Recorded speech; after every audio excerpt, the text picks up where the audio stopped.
Welcome, everyone. Today is our webinar, Preparing for the One Dream, One Minnesota Career Fair on Saturday, January 13th, this webinar, I should say, is co-hosted by Minnesota Management and Budget and Career Force, part of Department of Employment and Economic Development.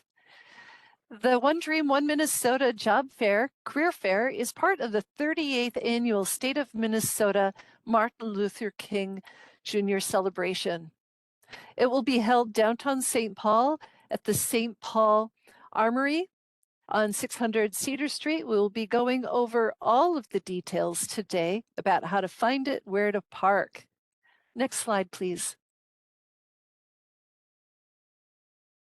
So, beyond talking about all of the details for this fair, we are going to be talking about how to search for state of Minnesota jobs using their job search tool, how to write a resume for applying to state of Minnesota's positions, speaking with all of the state agency recruiters on January 13th and beyond.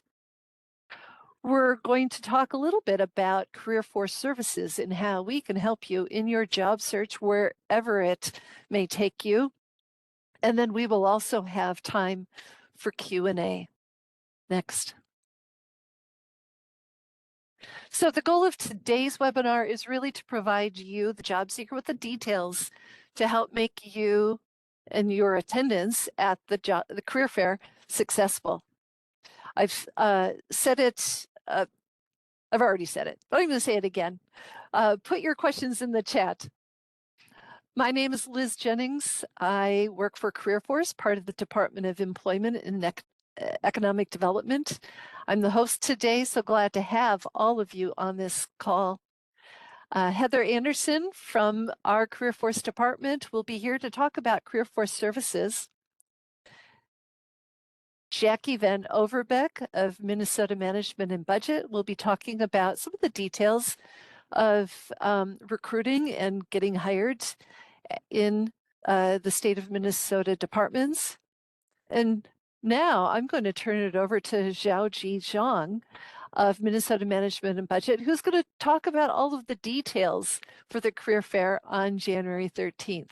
Over to you, Xiaoji. Sounds good. Thanks, Liz. Hi, everyone. My name is Xiaoji. As Liz mentioned, that I work for our management budget agency. And so I will today talk a little bit, kick off our webinar with first just logistic of the fair, what to expect, how to prepare for the day. And then I will transition, talk a little bit about how to look for positions and opportunities available at the state. I'll end my portion around just conversation at the fair the day of. I'll then pass to Jackie a little bit about just overall the recruiting process at the state. So that's the next portion. So as you can see right now on the slides, as Liz has mentioned, that the career fair will be hosted this Saturday, January 13th from 10 a.m. to 2 p.m. We can't, or I can't hear you at least. Oh, or like if people are in the chat? You know, you can turn off your video if there's a bandwidth issue. I can hear you. Okay, perfect. Thank you. I can see. I can hear you too. Thank you, everyone in the chat. Yep, I can hear you. Perfect. Thank you, everyone. But that's like a good thing to chat at the beginning, making sure everyone can hear me. So coming back, so the location is the St. Paul National Guard Armory located on 600 Cedar Street in St. Paul. So this is what the outside of the building visual look like. And I'll go to a map view. So this is located kind of off on the east side of the state capitol complex. You can see the state capitol over here. Let me see if I can to capitol over here, and the armory is located on the east side. In terms of getting here, this might be a slightly better view. So on this map, I'll talk a little bit more about like both parking and transportation. So If you do have a visual, I'm trying to like point it out. So for your reference, so this is the Armory where the fair will be hosted. So across the street from Cedar, there's a Lot K, as well as kind of behind the building, there's the Centennial parking ramp. So these two locations, we have secured free parking for the day of the fair if you are driving to the location. There are street parking available near the Armory. Those will have a fee enforced by the city of St. Paul. So just want to make sure people are aware. If the ramp and also Lot K is full, there is street parking available, but there will be a fee for that. If you are planning to arrive through public transportation, the 10th Street station of the Green Line is about a block away from the Armory. And right now I'm circulating that here on the image as well. So we have provided here and in the slides a link if you need more additional information about the two parking lot options that's near the St. Paul Armory. As Liz mentioned that, I know we have some questions coming in, so my colleague Jackie will help address those questions in the chat. But yeah, if you do have any follow-up questions, you can use the chat function. So one last element about the fair, as Liz had mentioned at the beginning, is that we do have a pre-registration form. If you, it'll be really helpful if you do plan to go to the fair to fill that out ahead of time. That will just speed up the check-in process when you arrive on Saturday. And I believe we do have that link in the chat as well.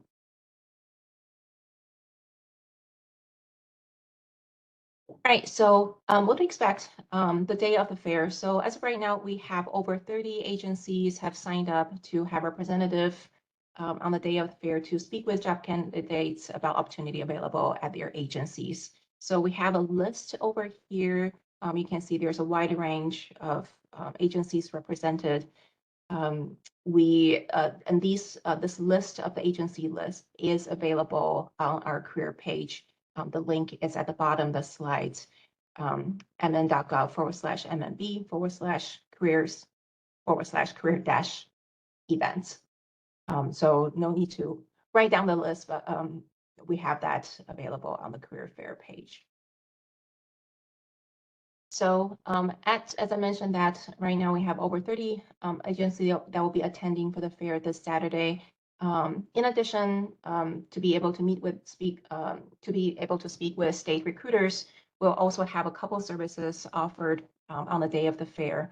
We'll offer a career workshop for job seekers where you can participate in activities to help you identify, what is the next career steps that might be a good fit for you and how that might align with career opportunities at the state. They'll be offered at 2 times throughout the day, and the 2 sessions are identical.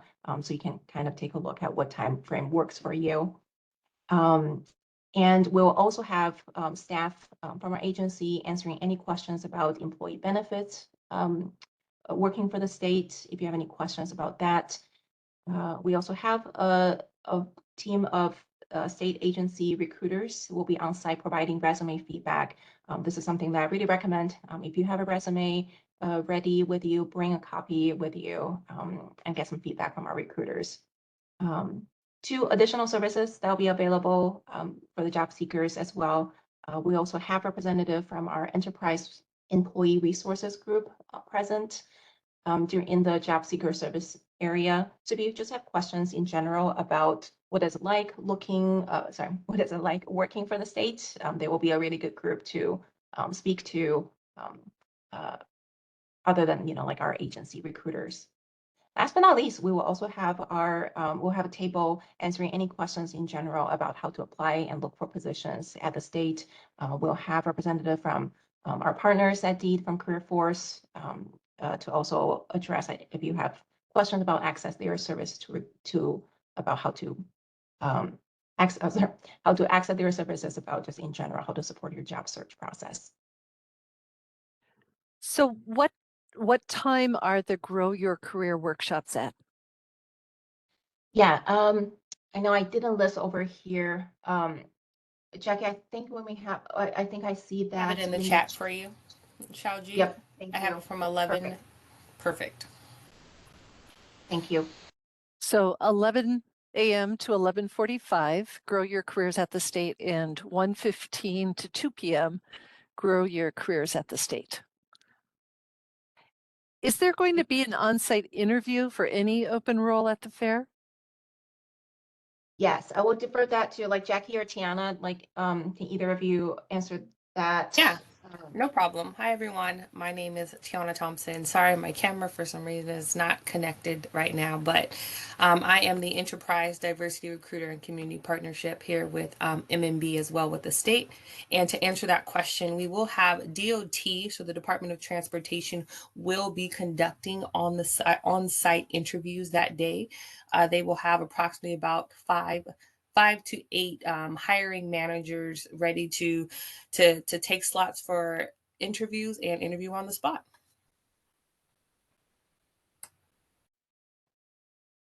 Thank you, Tiana. A great question. So again, like we have our team available to answer questions in the chat as well. So thank you everyone for sending in your question in the chat. So before coming to the fair, so we have just a couple of things as a consideration that could help with your experience at the fair. You may have questions about just like dress code. I think our recommendation is like dress for the positions that you want. We also understand that there's a weather element. It is in January, and obviously, like we're definitely not expecting people to, I like everyone to wear like business formal. So bring like come as you are, where you feel like comfortable and confident in speaking with the recruiters about the positions that you're interested in.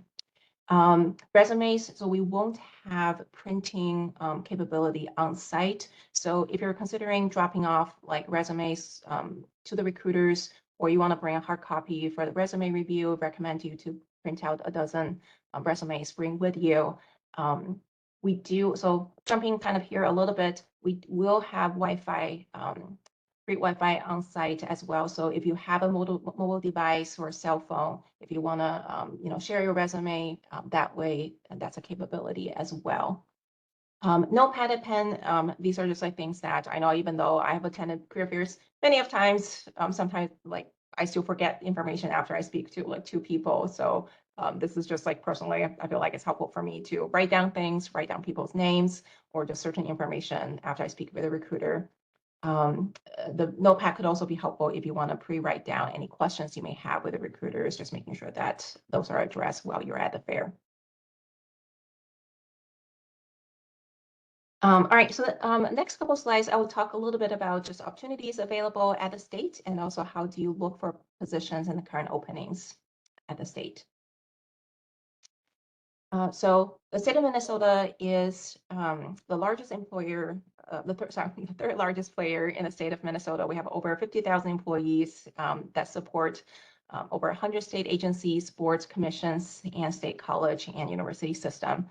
So as an employee at the state, I'm constantly surprised just the wide range of opportunities available within the state system. And these opportunities could be in the metro area. It could also be part of in the greater Minnesota as well. So here's just kind of an overview looking at the 11 job career paths representing like 37 job families of positions available in the executive branch at the state. So just kind of want to highlight that we do have a wide range of positions available at the state. And here is here's just a list of sample job titles. Definitely do not cover like all the positions, but I think this could be just a good range from what you can see, like from accounting to working in IT, corrections, to health care related positions, all the way to working for the Minnesota Zoo. So I really think that like, if there's something that you're interested in, you can probably find something at the state as well.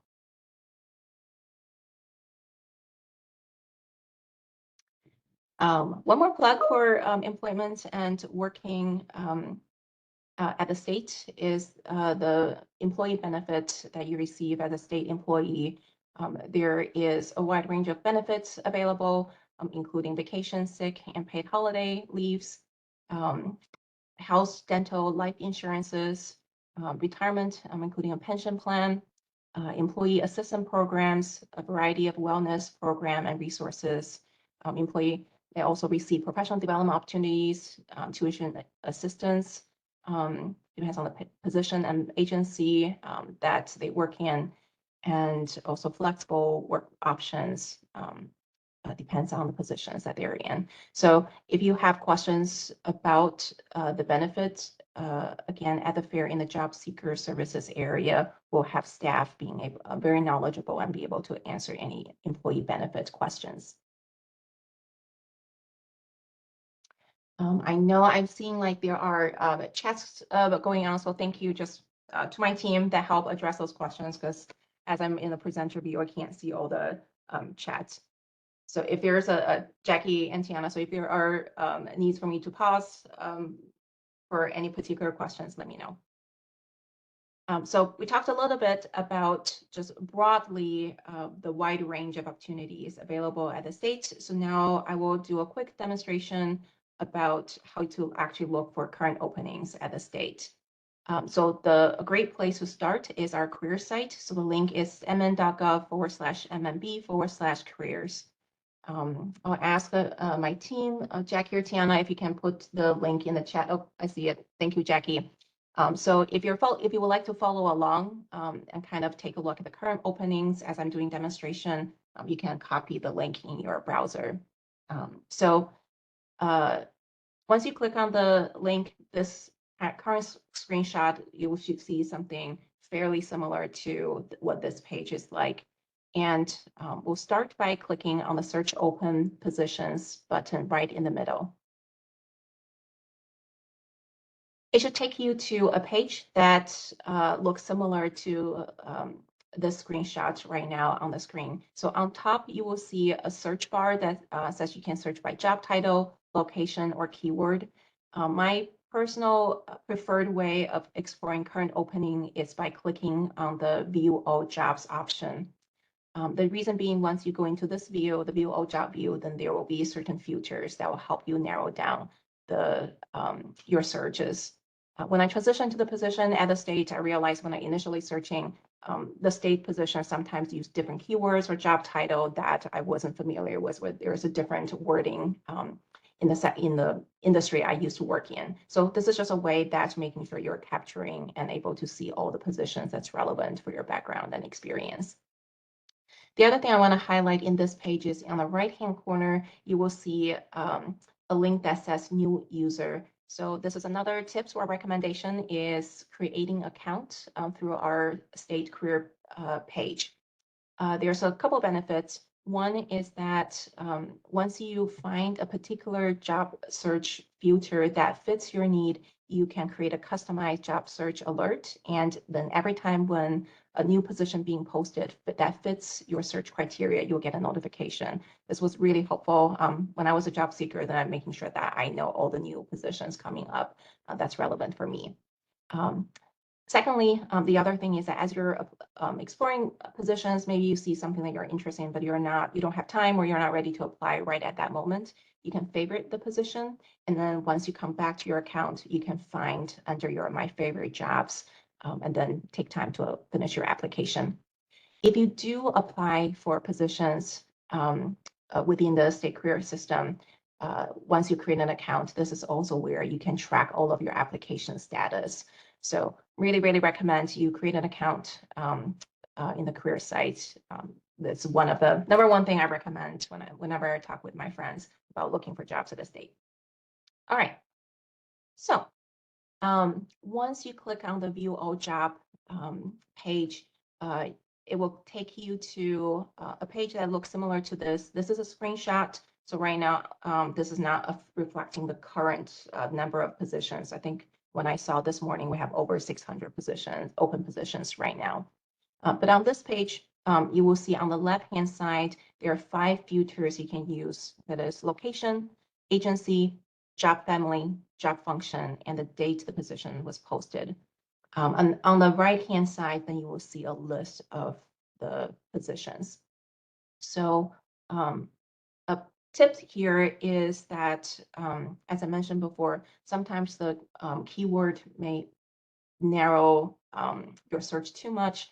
So the two filters I really like to use is job family and job function. So if you click open and expand these two filters, you will see kind of a list like this. As you can see that this kind of follow the job family and functions in more details. One thing to note is that especially if you're on a cell phone view, it may not be as obvious that you can always click on the lower right corner that says more to expand. It will expand to quite a long list of different options. Just want to making a note there, making sure that you're seeing all the options available there.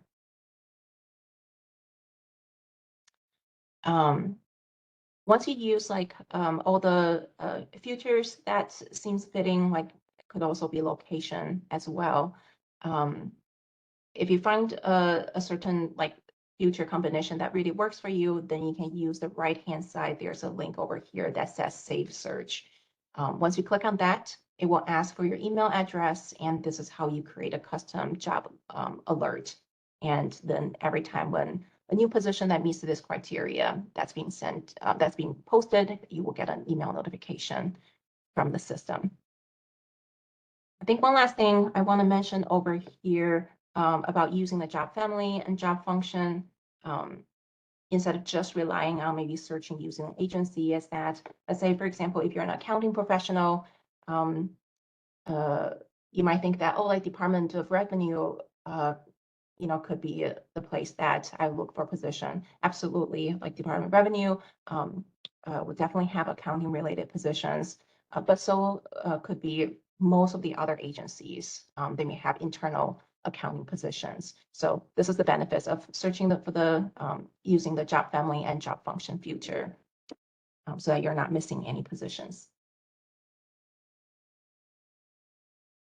All right, so next, once you identify a position that you might be interested in, on all the state job postings, you will find this list of information about each positions. So there's a couple things I want to highlight here that might be helpful for you.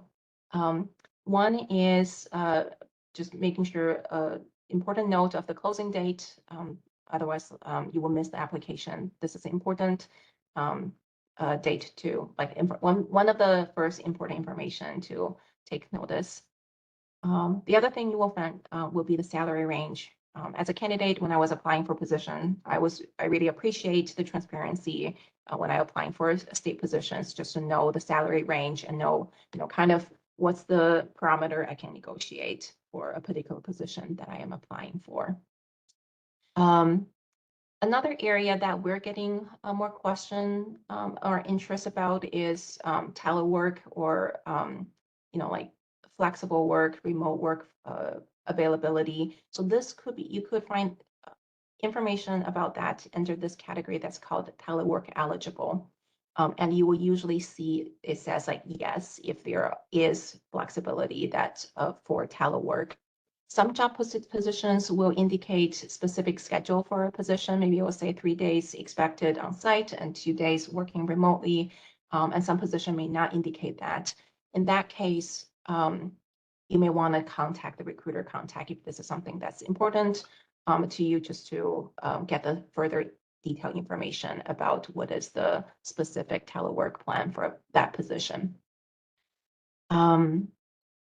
Couple other things is that one of the other really important thing to notice is the minimum qualifications listed on the job description. So at the state, once a candidate applying for a position, our recruiter will review all the applications, and only the application that meets the minimum qualification will be forwarded to hiring managers to be considered for interviews. So it's essential. It's really important to making sure that your application on your resume clearly indicate that you meet the minimal qualifications. And I'll talk a little bit more about this in the next slides when I talk about resume tips. Preferred qualifications, so this is another category that will be helpful to note, and if you meet any of the preferred qualification, indicating that in your application as well. This will help you stand out if it's a competitive pool to move forward in the interview process, or it could also be helpful in an offer negotiation stage.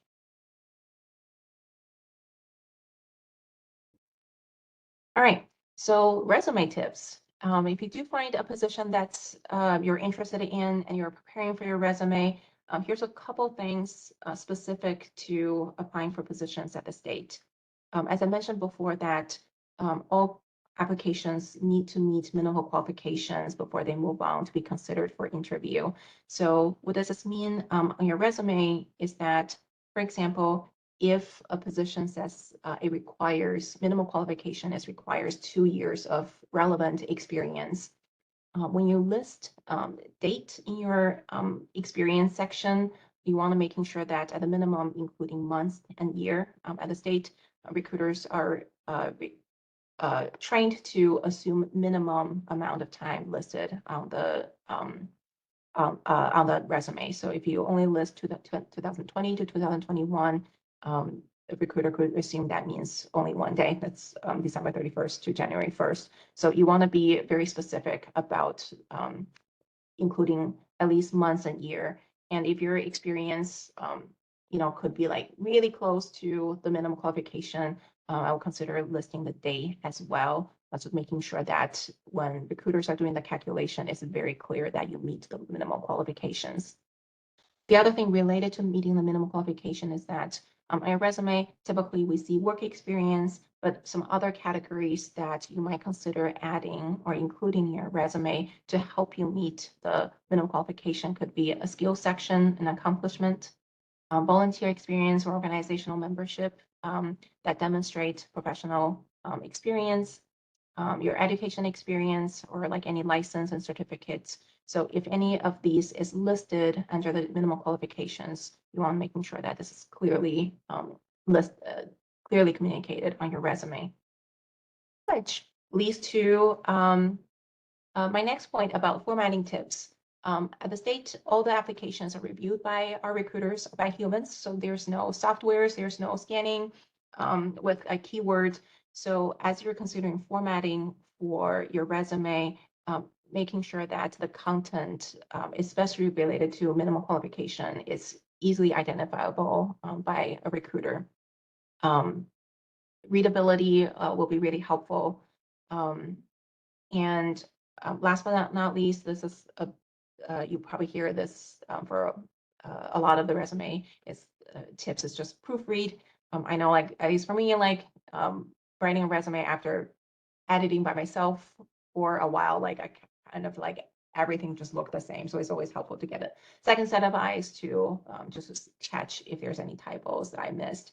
And this is where that you can ask friends or family, or you can utilize the career support services as well. I am seeing some of the questions coming in the chat. So like Jackie, thank you so much for responding to the chat. And seeing we have a good amount of questions there. This might be a good time for Jackie to talk through a couple of the questions pertaining to applying and timing. We do have a slide that directly connects with this. So if we want to wait for it, it might be more appropriate, but it's coming up. Thank you. Okay, then I'll move forward because like I haven't been able to like go through all the questions. So okay, sounds good. Like yeah, we have that slides later about the application process. So one other thing I want to mention is I'll go back here a little bit. So in all the state job postings, you will also see a category that says designated in Connect 700 program. So just a little bit context over here. So what this means is that at the state, we have a program called Connect 700 Hour on the Connect 700 Hour on the Job Training Program. So this is an alternative process for candidates with disabilities. So if you are interested and think you might be eligible for this, we have a link over here that have more information about eligibility, how to apply for the certificates, and how the program works. So Jackie, if you could help like put the link in the chat. And if you have further questions, you can always contact our staff at eligibility.mmb@state.mn.us.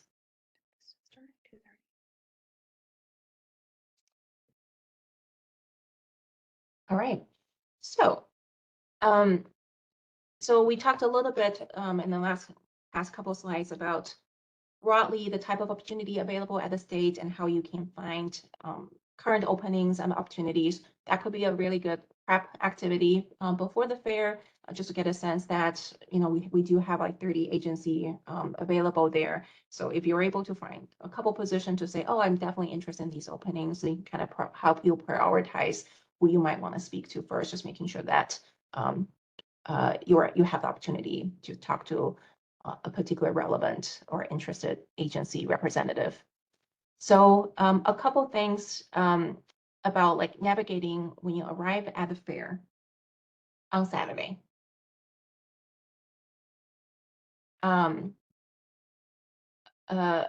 Broadly, a couple of things is that just a reminder, most agencies hire for most job families and functions. So even though maybe you're interested in IT position, you really want to go talk to the Minnesota Department of Information Technology, just know that like a lot of our other agency may also have openings for IT related staff as well. We really recommend you to explore and talk with a variety of our state representatives there. And also, if you do have any questions, the day of the fair, we will have a job seeker and veteran service table, have staff on site that can help you navigate finding particular booths or just address any questions you may have. All right, so this is Saturday, you have already checked in, you have maybe like briefly chatted with the job seeker table, and now you're walking into the main hall area and you're ready to speak with a recruiter. So a couple things like how your interactions might look like when you approach a recruiter. I always like to say that when I approach a recruiter, just first introduce my name so that they can kind of like connect. Oh, this is Xiaoji, you know, connect my name with a face. And it will be really helpful if you can share the type of roles that you're interested in with the recruiter, just so that help recruiter to think about, oh, like maybe there's a position coming up that's not posted right now. So indicate either the type of experience you have or the type of roles you might be interested in, regardless whether you see a current opening, because our recruiters will be able to help you navigate from there. So what it may look like, it could be, I stop by, I say hi to Jack. I wouldn't know Jackie's name, but I could say, hi, my name is Xiaoji. Jackie, I'm just looking at you through the camera. You know, I have worked in project management the last 3 years. I'm really now interested in transitioning from the private sector, just exploring opportunities at the state. You know, could you tell me a little bit more about opportunities at your agency that might be a good fit for my background? And, you know, then Jackie could share a little bit more because I already indicated these are the type of positions or the type of experience that I have. But if you have looked up ahead of time a particular position that you're interested in, you can definitely ask more specific question related to that position. Maybe you are curious about what does the telework schedule look like, or maybe you're interested in knowing, you know, the specific type of project that this position will be working on. So this is where that if you're able to look ahead of time on current openings and write down some of the questions, you can making sure that you're taking advantage of opportunity to be able to speak with a recruiter in person. After your conversation, before you leave with a recruiter, there are two things that could be helpful. You may have follow-up questions, making sure maybe you're like, I'm trying to making sure I speak to as many people as possible. I'm only able to stop by for a couple minutes. So you can always ask for a business card or contact or name of the recruiter to see what their preferred way for you to follow up. You could also offer your resume if you have that with you. As Tiana mentioned earlier, that we do have certain agencies providing on-site interview the day of. So they might ask you to fill out more information if you're invited for an on-site interview.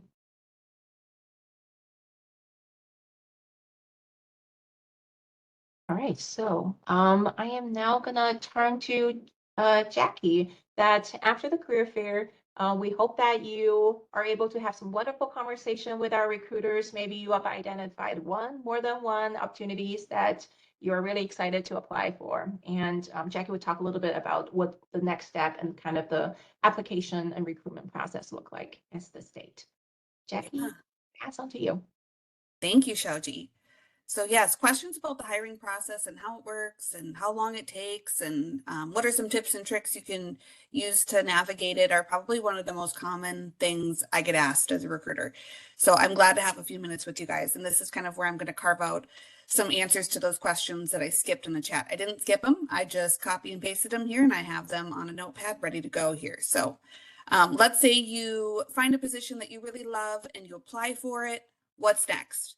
The next process is once that position vacancy closes, you'll always see a closing date on there that you want to be mindful of. The hiring, I'm sorry, not the hiring manager, the HR recruiter who is assigned to that, which you'll always see their contact info, their email on each and every posting. It's going to be different and it's going to vary for each and every position. So you want to be mindful of that.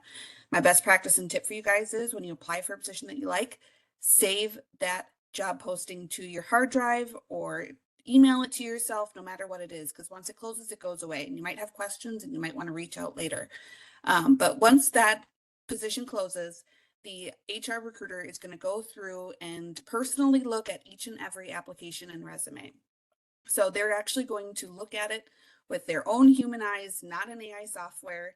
I think sometimes there's a misconception that applications can get routed out if they didn't use the right keywords, not with the state. The human being will look at it.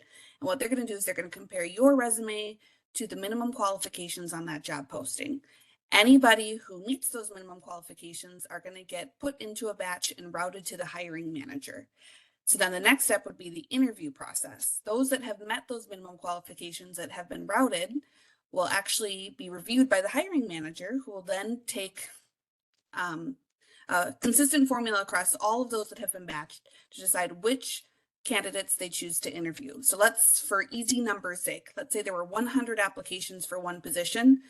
50% of those met minimum qualifications and they were passed along to the hiring manager. So then there's 50 applications left. That's still a lot of applications. That would take a lot of time to interview everybody. So they have to whittle it down some way.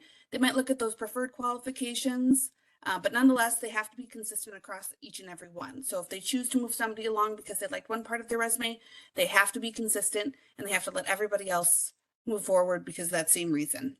So then they whittle it down to however many applicants that they want to interview. Let's say 10 to 15, just again for easy numbers. And then they will usually do at least 1 to 3 interviews. Many interviews are conducted via Teams. We really, really like those. We think it's pretty easy and it's pretty flexible, and it requires, or it allows a lot of individuals who are maybe not as nearby our office locations to actually complete the interview. But sometimes they're in person as well. And if you ever have a question, like you have a preference to something, absolutely speak up and ask if you could ask to do it in a certain way that you might be able to. At the end of the day, our hiring managers want this to work out for you and they want you to have a good interview. So they're going to do whatever they can within their power to make this work out for you. So once the interviews are wrapped up and they've got a top candidate, then they're going to make a verbal offer. That verbal offer is then your opportunity, if you were the one being made to, if you want to try to negotiate a different salary or any sort of pay or anything like that, that's a great time for you to ask those questions during that moment. And then once you choose to accept, the formal paperwork begins. You'll give us consent to conduct a background and reference check. And there's varying levels of background reference checks. I think sometimes it makes a candidate uneasy depending on what they may have had in their background. Most background checks and reference checks are literally just verifying start and end dates of your employment. Did you work where you said that you worked? Did you go to school where you said that you went to school? But depending on the role and depending on the position, there could be licensure verification. There could be criminal background check. Like if you're applying for a chief financial officer position with the state, Yep, we're probably going to check your criminal background. It's going to be pretty relevant to that position. But so long as that position or that background check and reference check comes back good, then that offer will stand and further paperwork will go on and you will be onboarded and you will start. We have a lot of processes that do take a little bit extra time because we do take the time to be consistent across all applicant pools. Not like the private sector where if they decide they meet someone they like, they can close that vacancy and be done. We're not going to do that. We want to treat everybody fairly and be transparent. So it just takes a little bit extra. The average fill date for vacancies is 90 days. So from post date to hire date, that could be 3 months. I think somebody asked earlier in the chat, when should they start looking for positions? About 3 to 6 months before you're ready to start, just in case. Also too, it's never a bad time to look at the positions. If you're thinking that you want to get hired in the state, start looking now. If you like something, apply for it. You can always try to negotiate a later start date. It's not uncommon for hiring managers to be willing to push that start date off and to negotiate it, so long as they found that right candidate. So I wouldn't be worried about that. Start now. That would be my answer to it. So that is the kind of the steps for the application process. I'm going to go back and answer a couple of questions that people had asked in the chat. Somebody had mentioned they've uploaded their resume and their cover letter. I'm assuming they've applied for positions. They've showed their interest to work with a few different departments and agencies and no one has contacted them. So I'm going to circle back to my best practice that I mentioned. On that job posting, there is a hiring recruiter that is assigned to each and every posting. That is the contact that you want to reach out to. And it is absolutely okay and totally common to ask, what is the status of that hiring decision?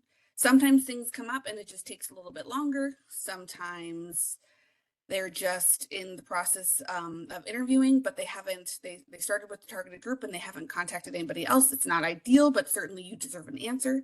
So go ahead and reach out. Sometimes they're ready to do it next week, and sometimes it just helps get you on their radar as well, a little bit more. So highly encourage you to utilize that contact information and ask. It's absolutely okay. I think I answered how long is the hiring process takes. On average, it takes about 90 days. Some are faster, some are slower. It all depends. But it varies from position to position. I think those are the two big questions. I'm going to circle back to chat to see if there was anybody who had questions in here. If one has applications that have been sent to the hiring manager, how would you approach a question about these positions? Ask what the status is. I mean, you can express how interested you are, like, hi, Shoji, I'm really excited about this position. Could you please give me an update on the status of the hiring of this position? Simple as that. You've told them that you're interested and you just have a couple of questions. And then they'll get back to you. If one has, I already answered that one, sorry. I'm 100% sure that I'm meeting the minimum requirements. However, I couldn't get anything. So that's probably one of the biggest things. I'm not going to say that you're not, because I don't have your file in front of me and I don't have a job posting in front of me. So I can't argue either way, but I will say one of the biggest probably hiccups and challenges is that an individual thinks they're meeting it, but it might not be meeting the technical requirements. So we work in a unionized environment and we have strict classifications of systems. So sometimes people think their background meets a requirement, but it doesn't necessarily meet the classification system of it. If we want to get granular on this, and you want somebody to take a peek at your resumes and kind of where it's going and break it down, CareerForce is a great place to start. Otherwise, you can always ask those recruiters as well. If you got the lax minimum qualifications email, you can kind of ask them, could you tell me a little bit more about what about my application didn't meet your standards? That's a fantastic opportunity to potentially appeal it as well. So I always encourage somebody, because sometimes a little bit more information might help clear it up. The other part is sometimes, remember those easy numbers? If there's 50 applicants and they all met minimum qualifications, that's when preferred qualifications come into hand. And sometimes there just might be enough applicants that have more of those preferred qualifications that you have. And that's how you get skipped over. But definitely I would utilize resume review workshops to help put your best foot forward, because there might be just some very slight minor tweaks that you could do that's going to help get you on the hiring manager's radar a little bit more. But without seeing it in front of you, I can't diagnose exactly what's going on there. How much of an advantage is attending the job fair versus just applying through jobs through the website? I cannot tell you how important it is to network. Networking is critical. Not saying that that's going to make or break you getting a job over anybody else, because at the end of the day, you still have to formally apply for a position. There's no other way around it. But there is an advantage to getting in there, shaking hands, answering questions, talking to a recruiter, and getting on their radar. You might even get some really good advice for that position that's going to help you in the interview later. So absolutely. I mean, job fairs and any sort of networking events are going to be to your advantage every time. Can I keep going, or how's time going, Shoji? I'm thinking like we're at 2:46, so I'm thinking like we could pass on to Heather to talk a little Okay. bit about career force services, because I see there's a couple questions Perfect. in the chat that might be helpful, and then we can also respond to some of the questions in the chat in the meantime. Perfect. I'll pause and I'll leave it here and I'll go back to the chat and hand it off. Heather, I'm gonna advance to your slide. Great. Thank you, everybody. This has been great to listen in. I'm Heather Anderson. I work with CareerForce, support the CareerForce Information Assistance Team, which oversees CareerForce on a statewide level. So I'll just kind of talk about what is CareerForce. So if you could go to the next slide, please.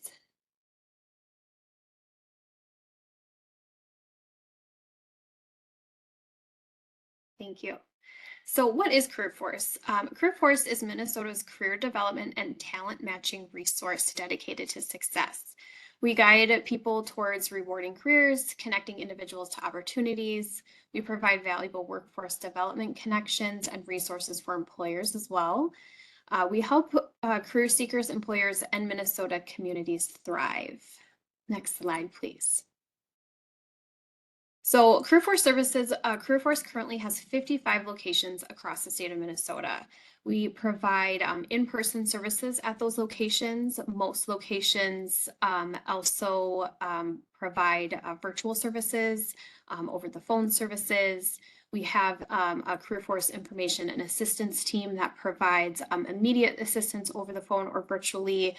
Any questions that you may have, you can always connect with them. CareerForce serves those looking for sustainable employment, whether they're just starting out or have decades of experience. So we help everybody. We do this through a few of our services. We can customize career planning based on future occupation demand, interest, skills, education level, and other factors. We assist with revamping resumes, preparing for interviews, networking for career success, connections to education and training for qualified customers.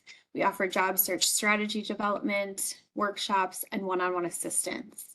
I know, Xiao Ji, you talked about, having your resume reviewed. That's a great opportunity to be able to do that at the career fair on Saturday.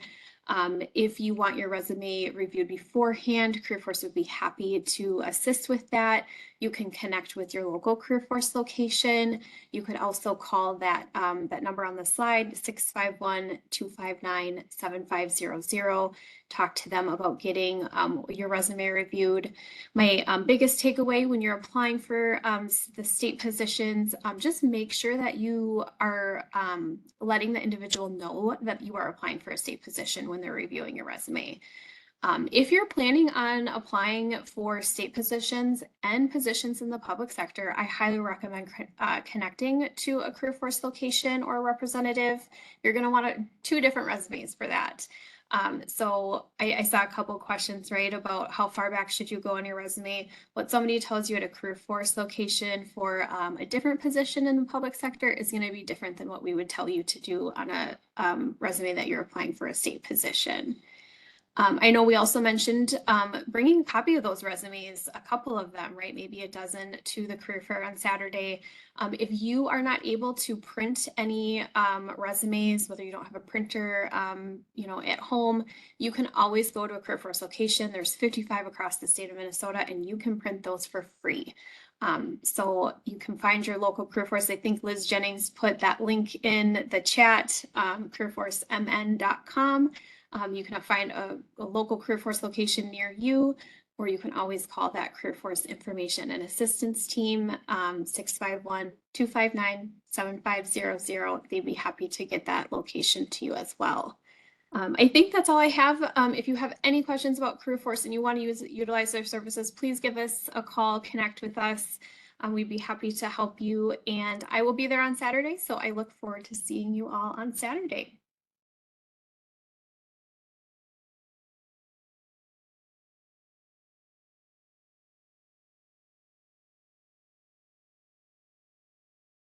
Jackie, I'm looking at you, like, are there other questions from the chat? Yeah. I'm gonna address. I am just kind of sifting through some of these. Some of these were a little maybe too personal, and I didn't want to call anybody out, so I sent a couple of private chats in there to try to get some answers for individuals without talking about the personal situations on blast. So check your chats if I've reached out to you. There's one person that asked, I just graduated from undergrad and I feel as though I'm competing with experienced people. What advice do you have for people like me who need to stand out to recruiters?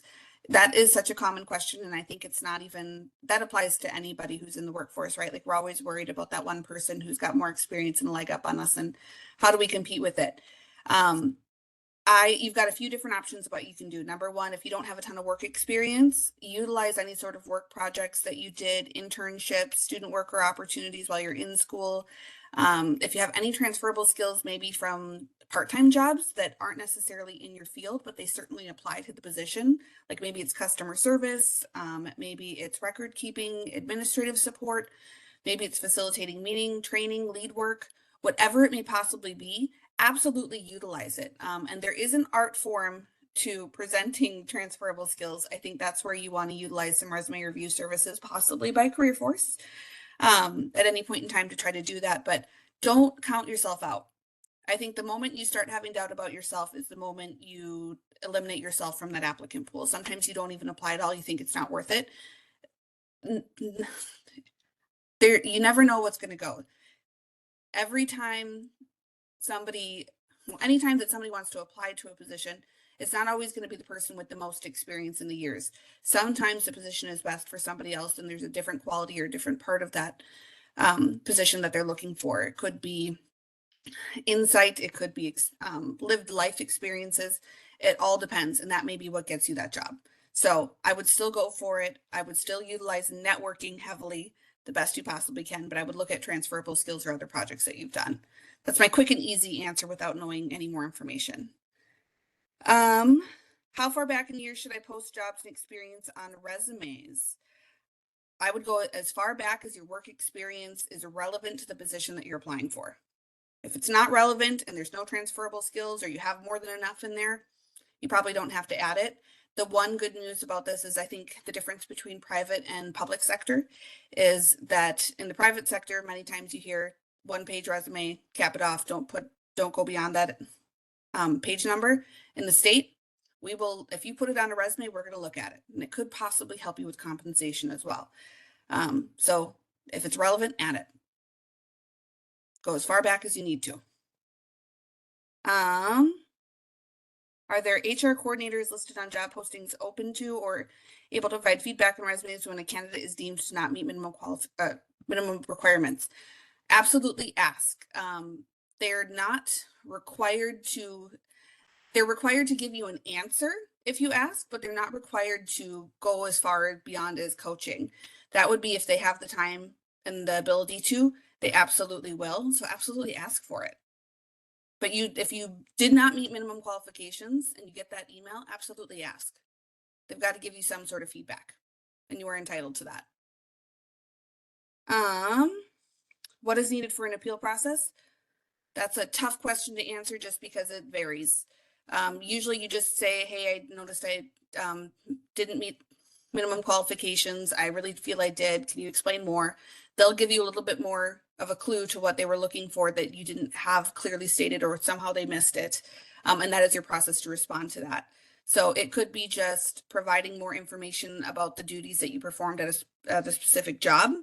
It could be maybe providing proof of a degree somewhere. It's hard to say because it could be a lot of different things. But usually your word will be enough, and then they'll verify it later. are the, I'm trying to sift through these. I got a minimum required notification email for the position. Is the person that sent me the email the best person to contact for updates? Absolutely. Yep, that should be the same person. Should be the same person to contact. Will there be any virtual job fairs or networking events? I hope so in the future. I think Career Force probably has a different answer to it, but ones that are planned by MMB, it's definitely on our radar. So keep looking for that. Not making any promises at this minute though. Don't have a date to share with you. But quickly follow up on that is like our career event page, like we'll list all the recruiting events Yes. that we have a state recruiter present. So and then that would indicate whether it's like a virtual or in person. So that might be a good page to follow. So Jackie, I'm just trying to grab the link in the chat.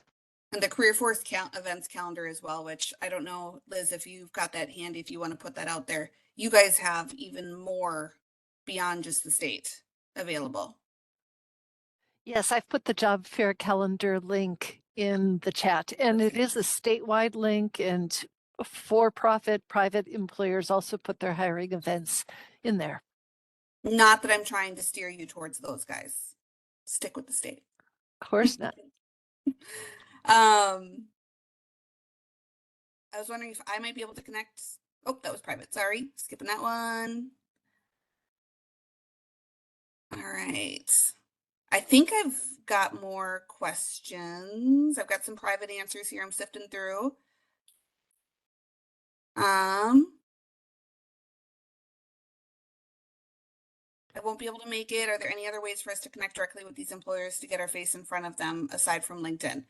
I mean, yeah, if you can't make it this Saturday, go to those events page that Xiaoji or Liz shared and check those out. Those are a good opportunity to go for it. There are some virtual ones, there's some in-person ones. Those are going to be your best bets. LinkedIn, I love LinkedIn. I'm a big proponent of it. You can find me on there and you guys are more than welcome to connect with me and reach out. I do sometimes get a little backlogged on my messages, so please be patient with me, but I do try to respond to each and every one. But LinkedIn is a powerful tool nonetheless. This might be a department defendant question, but could one ask a hiring manager for feedback on the process? Absolutely. Absolutely, you can ask for feedback. Like I said, there's no requirement for how in-depth they're going to get, but they're going to have to give you an answer to some level of it, and that's going to help you. And you can certainly keep prodding, or you can kind of move on and take what you can get from it. There's many amazing hiring managers out there that are going to give you transparent feedback that's really going to help you. So I encourage you to ask. If you don't ask, you're never going to know. It's also really great to do mock interviews if you've got time to do that. We've got a minute and a half left, and I know I'm scrolling through questions. Is there anybody else that had anything that they wanted to say while we have a very limited time? Just a reminder, this webinar is being recorded. It will be posted on YouTube under CareerForce MN under their video channel. At this point in the afternoon, it will probably be posted tomorrow morning. But for anyone who has logged on to this webinar, I will have your email address and I will send you a notice once it is online, and then you can review it. You can share it with other job seekers in advance of January 13th. Perfect. Okay, I've got a couple of private ones that I'm going to go for, that I'm going to reply back to privately.